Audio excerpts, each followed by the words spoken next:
Assalamualaikum warahmatullahi wabarakatuh. Bismillahirrahmanirrahim. Alhamdulillahilladzi hadana lidinil qawim wa bayyana lana siratal mustaqim. Asyhadu an la ilaha illallah wa asyhadu anna sayyidana wa nabiyyana Muhammadan abduhu wa rasuluh. Allahumma salli ala Muhammad alaihi wa ala alihi wa sahbihi wa barak wa sallam. Amma ba'd. Qala Allah Ta'ala fil Qur'anil Azim. A'udzu billahi minasy syaithanir rajim. Bismillahirrahmanirrahim. Alam tara kaifa daraballahu mathalan kalimatan thayyibatan kasyajaratin thayyibatin asluha tsabitun wa far'uha fis sama'. Al-ayah. Pemirsa yang dirahmati Allah, pada kesempatan kali ini saya akan menyampaikan mata kuliah tafsir dan hadis tarbawi, yang mana kali ini saya akan membawakan materi tentang metode pembelajaran dalam surat Ibrahim ayat 24 dan 25. Sebelum kita memasuki materi, kita buka dulu dengan membaca suratul Fatihah. Semoga apa yang kita pelajari, yang saya sampaikan, dapat membawa barokah, manfaat fid dini wa dunya wal akhirah. Al-Fatihah.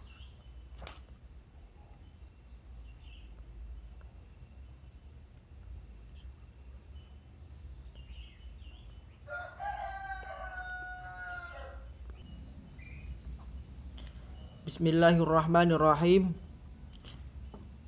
Metode pendidikan Islam, surat Ibrahim ayat 24 dan 25. Disampaikan dalam perkuliahan tafsir dan hadis tarbawi.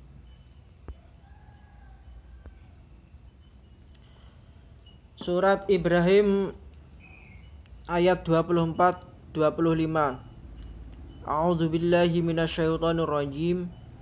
Bismillahirrahmanirrahim. Alam tara kaifa daraballahu mathalan kalimatan thayyibatan kasyajaratin thayyibatin asluha tsabitun wa far'uha fis sama'. Tu'ti ukulaha kulla hinin bi'izni rabbiha wa yadribullahul amsala linnasi la'allahum yatadzakkarun. Yang artinya, tidakkah kamu memperhatikan bagaimana Allah telah membuat perumpamaan kalimat yang baik, seperti pohon yang baik, akarnya kuat dan cabangnya menjulang ke langit.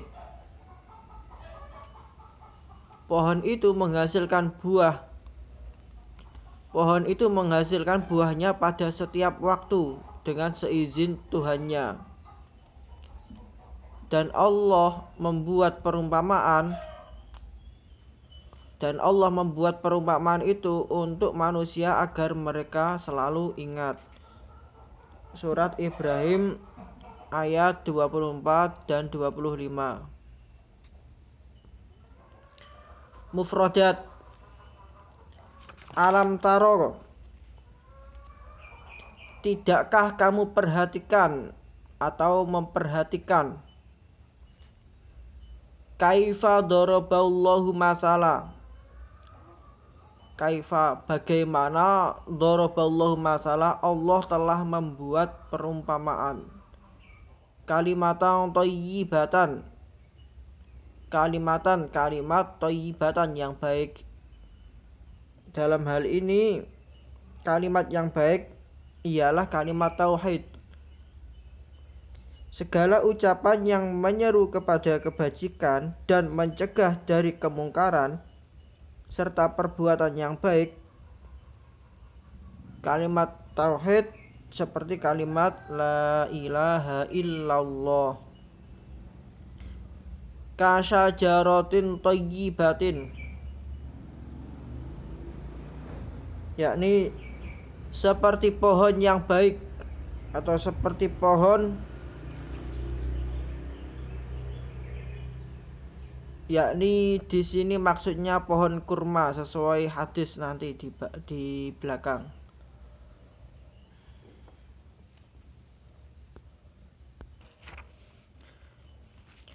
Asluha sabitun, akarnya teguh, yakni menancap dalam bumi, menancap di bumi.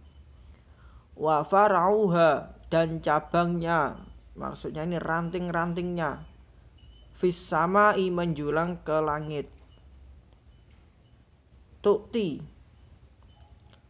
pohon itu memberikan, sudah mulai ke ayat ke-25.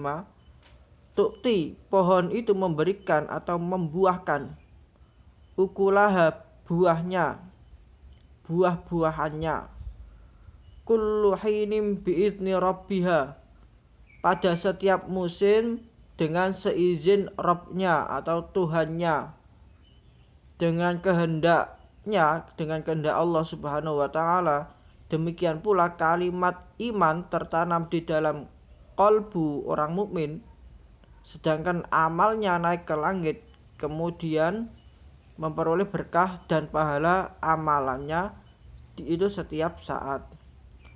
Wayat ribu, dibuatkan atau dijelaskan, Allahul amsala linnasi la'allahum yatadzakkarun, oleh Allah perumpamaan-perumpamaan itu untuk manusia supaya mereka ingat, mau mengambil pelajaran daripadanya, kemudian mereka mau beriman karenanya.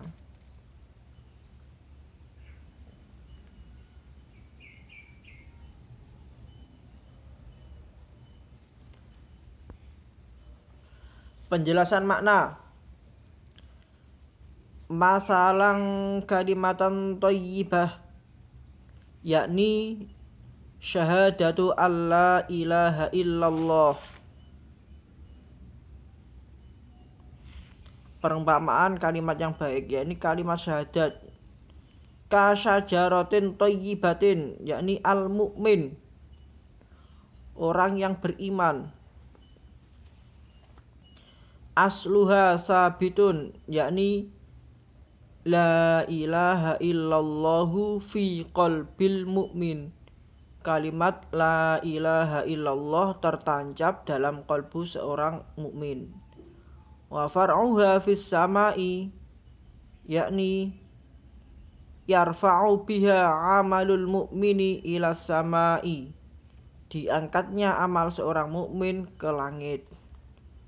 Yurfa'u biha amalul mu'mini ila samai, diangkatnya amal seorang mukmin ke langit. Sesungguhnya seorang mukmin itu seperti nakhlah, an-nakhlah, yakni pohon kurma yang akarnya teguh dan cabangnya menjulang selalu berbuah setiap musim. Perumpamaan ini bagi seorang mukmin yang senantiasa diangkat amal solehnya setiap waktu, setiap saat dan waktu, pagi, baik pagi maupun petang.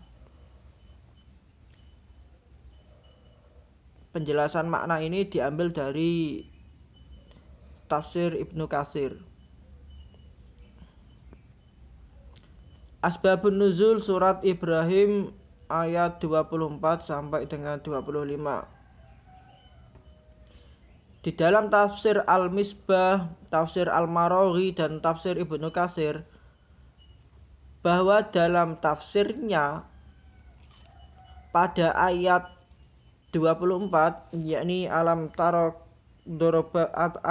kaifa daraballahu masalan ila akhirih, merupakan periwayatan perumpamaan pada pohon yang baik berdasar pada satu riwayat yang menyatakan, yakni dari Abdullah bin Umar, Abdullah putra Sayyidina Umar bin Khattab radhiyallahu an, berkata bahwa suatu ketika kami berada di sekeliling Rasulullah Shallallahu Alaihi Wasallam.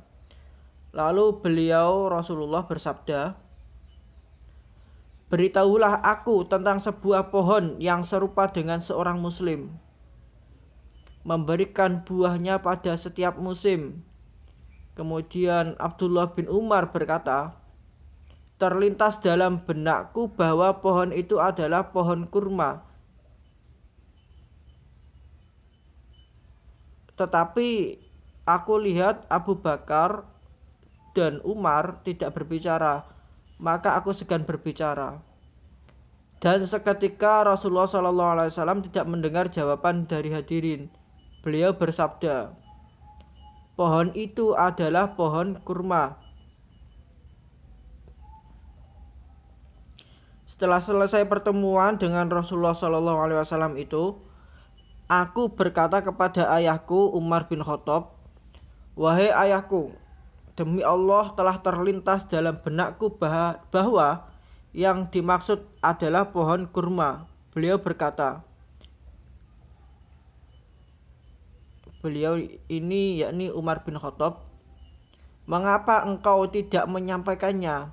Kemudian aku menjawab, Abdullah bin Umar, "Aku tidak melihat seorang pun berbicara, maka aku pun segan berbicara." Kemudian Umar bin Khattab radhiyallahu an berkata, "Seandainya engkau menyampaikannya, maka sungguh itu lebih kusukai dari ini dan itu." Hadis ini diriwayatkan oleh Imam Bukhari, Imam Muslim, Imam Tirmidzi dan lain-lain. Maka setelah adanya periwayatan itu, pohon yang baik yang digambarkan dalam ayat ini merupakan pohon kurma, dan terjadi turun ayat ini menjadikan perumpamaan terhadap pohon yang menurut Allah baik. Munasabah surat Ibrahim ayat 24-25. Setelah menggambarkan kerugian yang akan diperoleh kaumnya yang zalim dan keuntungannya yang akan didapat oleh orang-orang yang beriman dan beramal soleh pada ayat yang lalu, maka dalam ayat ini Allah Subhanahu wa taala memberikan perumpamaan tentang kebenaran dan kebatilan.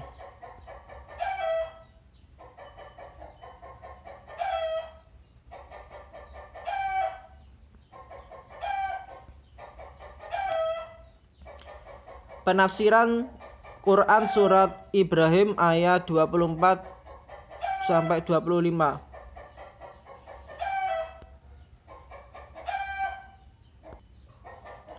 Penafsiran Quran surat Ibrahim ayat 24 dan 25. Menurut tafsir Al-Maraghi, Allah mengumpamakan kalimat yang baik itu dengan pohon yang baik, berbuah, indah dipandang, harum baunya, tertancap kokoh di dalam tanah, yang karenanya tidak mudah tumbang dan cabang-cabangnya menjulang tinggi ke udara. Keadaan ini menunjukkan kepada kokohnya pokok, kuat akarnya, dan jauhnya pohon dari benda-benda busuk yang ada di dalam tanah serta kotoran bangunan. Maka pohon itu mendatangkan buahnya yang bersih dari segala kotoran dan berbuah pada setiap musim dengan perintah serta izin penciptanya. Jika seluruh sifat tersebut dimiliki oleh pohon itu, maka akan banyak manusia yang menyukainya. Allah mengumpamakan kalimat iman dengan sebuah pohon yang akarnya tetap kokoh di dalam tanah dan cabang-cabangnya menjulang tinggi ke udara.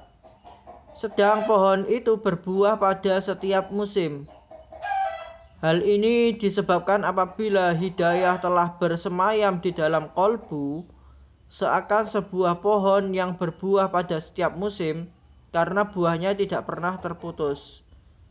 Setiap kolbu menerima dari kolbu serupa dan mengambil dengan cepat, lebih cepat daripada kobaran api pada kayu bakar yang kering.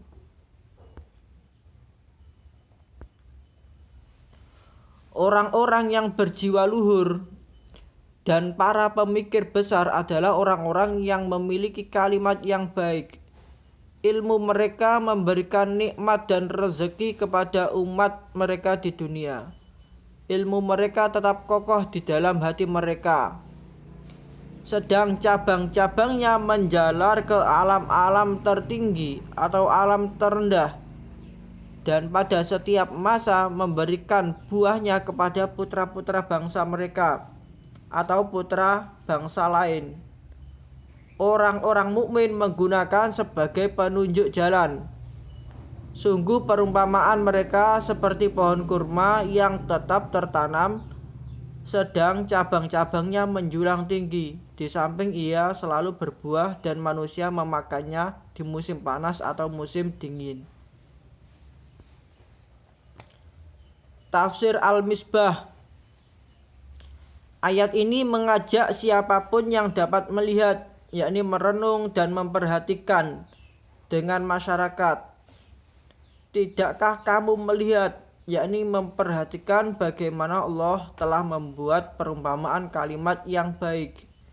Kalimat itu seperti pohon yang baik, akarnya teguh menghunjam ke bawah sehingga tidak dapat dirobohkan oleh angin, dan cabangnya tinggi menjulang ke langit, yakni ke atas. Ia memberikan buahnya pada setiap waktu, yakni musim dengan seizin Tuhannya, sehingga tidak ada satu kekuatan yang dapat menghalangi pertumbuhan dan hasilnya yang memuaskan. Sementara ulama membahas pohon apakah yang dimaksud sebagai perumpamaan kalimat itu, ada yang berpendapat bahwa ia adalah pohon kurma berdasarkan salah satu riwayat dari Abdullah bin Umar tadi dalam Asbabun Nuzul depan tadi.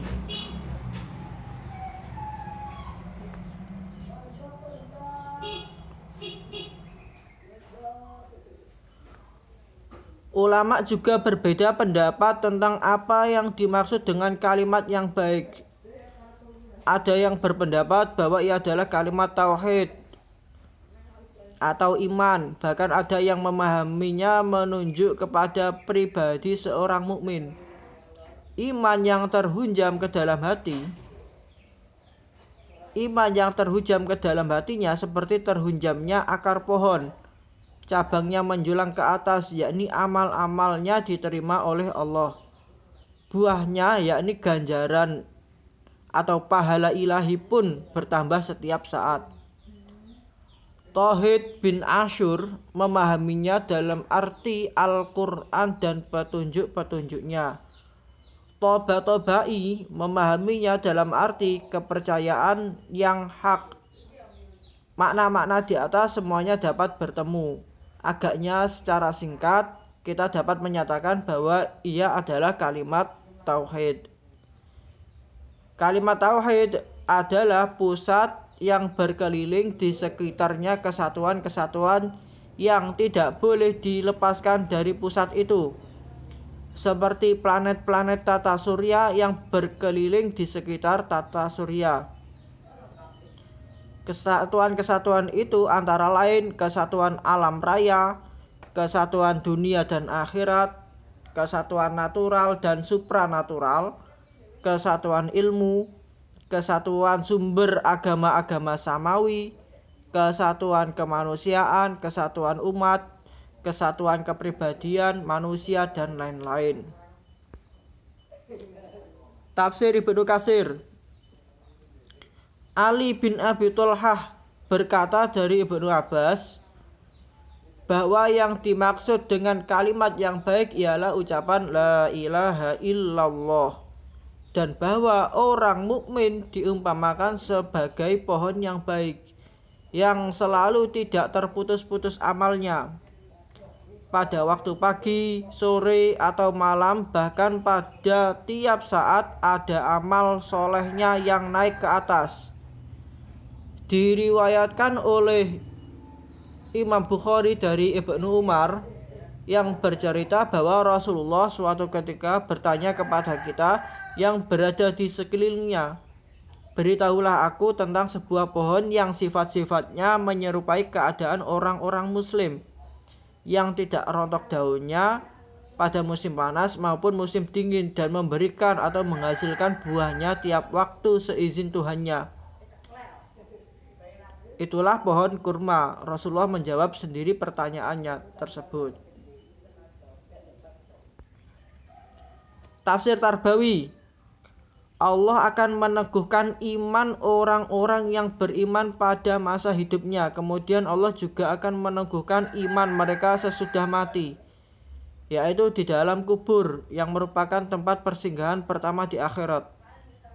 Dalam Quran surat Ibrahim ayat 24-25 dijelaskan bahwa pendidik menggunakan metode pendidikan perumpamaan atau metode amsal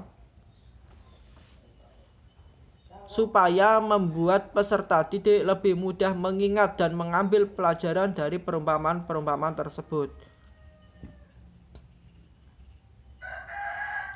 Dengan memberikan perumpamaan pada peserta didik itu dapat memberikan kesan yang lebih mendalam pada peserta didik. Hikmah mempelajari Quran surat Ibrahim ayat 24-25. Yang pertama, mendekatkan makna pada pemahaman.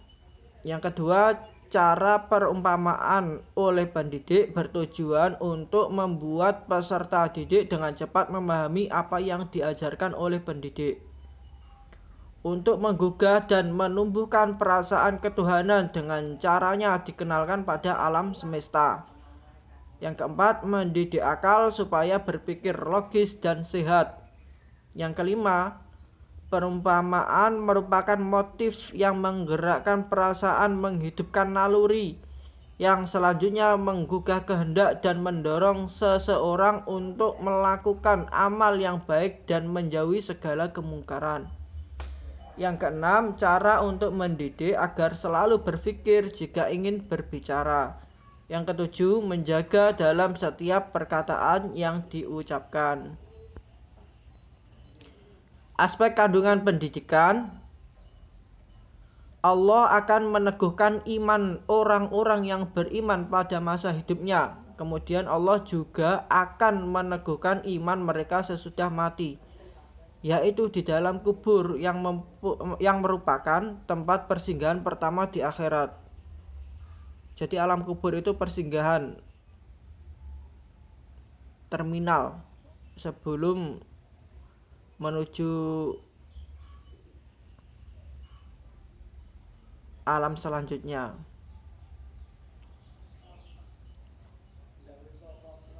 Mendekatkan makna pada pemahaman. Selanjutnya, merangsang kesan dan pesan yang berkaitan dengan makna yang tersirat dalam perumpamaan tersebut, yang menggugah dan menumbuhkan berbagai perasaan ketuhanan. Selanjutnya, mendidik akal supaya berpikir logis dan menggunakan qiyas atau silogisme yang logis dan sehat. Qiyas itu juga bisa perumpamaan, amsal, silogisme, dan lain-lain. Perumpamaan merupakan motif yang menggerakkan perasaan, menghidupkan naluri, yang selanjutnya menggugah kehendak dan mendorong seseorang untuk melakukan amal yang baik dan menjauhi segala kemungkaran.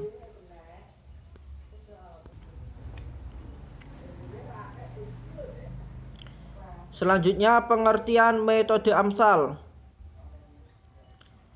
Amsal jamak dari kata masal, Masal dimaknakan dengan keadaan, kisah dan sifat yang menarik perhatian, menakjubkan, seperti firman Allah dalam surat Ar-Ra'd ayat 35.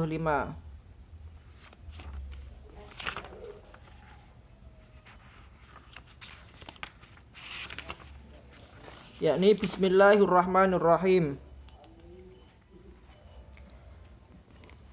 Masalul jannatil lati wa'idal muttaqun tajri min tahtihal anharu ukuluha da'imu wa dhilluha tilka uqbal ladzina taqaw wa uqbal kafirinan nar. Selanjutnya ayat itu dilanjutkan sampai selesai yang terakhir wa uqbal kafirinan nar, yakni kisah surga dan sifatnya yang menakjubkan yang dijanjikan kepada orang-orang yang takwa. Selanjutnya wa uqbal kafirinan nar, sedangkan tempat kesudahan bagi orang kafir ialah neraka. Ini temanya dalam surat Ar-Ra'd tersebut ayat 35 tentang gambaran surga. Masalul jannah, perumpamaan, seperti gambaran.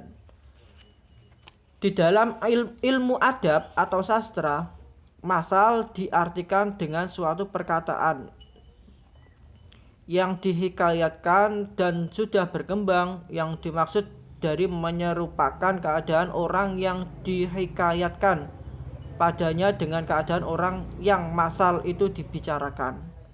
Dengan amsal, Allah Subhanahu wa ta'ala mengumpamakan perkara maknawi dengan perkara indrawi agar kesannya lebih menyentuh jiwa dan lebih sempurna bagi orang yang berakal. Bagi orang Arab, bagi orang-orang Arab, kata amsal atau perumpamaan adalah gaya pengungkapan perasaan yang biasa digunakan untuk memperjelas makna-makna yang dikehendaki terpaku kokoh di dalam hati para pendengar. Macam-macam amsal atau perumpamaan dalam Al-Quran. Yang pertama, amsal yang tegas, musyarrohah.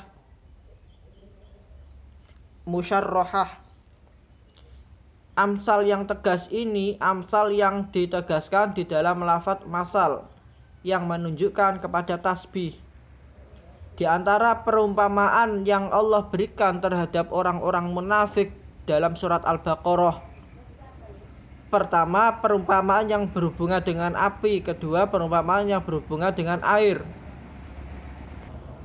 Ketiga, Allah membuat dua perumpamaan pula, perumpamaan yang berhubungan dengan air dan perumpamaan yang berhubungan dengan api dalam surat Ar-Ra'd. Yang kedua, amsal yang tersembunyi atau kaminah. Amsal yang tersembunyi ialah amsal yang tidak ditegaskan lafadz tamsil, tetapi dia menunjuk kepada beberapa makna yang mempunyai tekanan apabila ia dipindahkan kepada yang menyerupainya. Yang ketiga, amsal yang terlepas atau mursalah. Amsal yang terlepas ialah kalimat-kalimat yang disebut secara terlepas tanpa ditegaskan lafadz tasbih, tetapi dapat dipergunakan untuk tasbih. Aplikasi dalam kehidupan. Metode perumpamaan atau amsal dapat diterapkan sebagai metode dalam kependidikan. Objek-objek perumpamaan yang nyata dipergunakan untuk memudahkan memahami konsep berdasarkan perhatian yang diberikan. Dalam surat Al-Ankabut ayat 41, orang yang menyekutukan Allah atau syirik itu diumpamakan seperti sarang laba-laba yang demikian lemah dan tidak berdaya. Perumpamaan tersebut dipergunakan untuk memperlihatkan ayat-ayat Allah dan meniadakan sesembahan kepada makhluk lain selain Allah yang pantas disembah. Fungsi kedua digunakannya perumpamaan ini adalah agar orang-orang mukmin melakukan perbuatan-perbuatan baik, sementara orang-orang kafir senantiasa melakukan perbuatan-perbuatan keji dan menjijikkan. Penjelasan konsep-konsep abstrak dengan makna-makna konkret di atas memberi gambaran adanya hubungan akrab dengan konsepsi Qur'ani tentang persepsi manusia, di mana indera-indera manusia itu diberi peran yang menonjol. Fakta ini